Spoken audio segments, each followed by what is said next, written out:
Goeiemôre. Ons gaan vandag aandag gee aan die bankrekonsiliasiestaat indien die banksaldo nie aan die einde van die vorige maand voorsien was nie. So hulle gee vir ons die bankrekonsiliasiestaat aan die einde van die vorige maand op 31 Mei, maar hulle sê nie vir ons wat is die bankrekening nie. As hulle nie vir ons die banksaldo gee nie, moet ons hierdie vorige maand se bankrekonsiliasiestaat gebruik om te bepaal wat was die bankrekening. So die bankstaat het 'n debietsaldo gehad van 685, so ek gaan hom aan die debietkant skryf. Deposito in die boeke van die bank is aan die kredietkant.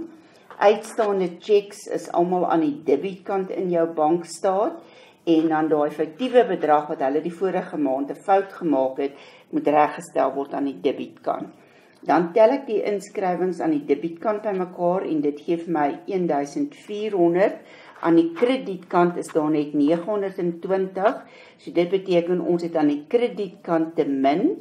So as ek die 1400 vat min die 920, gee dit vir my die kredietsaldo wat die bank het aan die einde van die maand.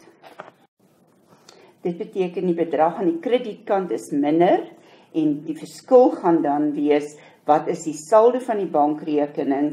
So ek trek die 920 by die 1400 af en dit beteken dat die bank het aan die einde van die vorige maand 'n kredietsaldo van R480 gehad.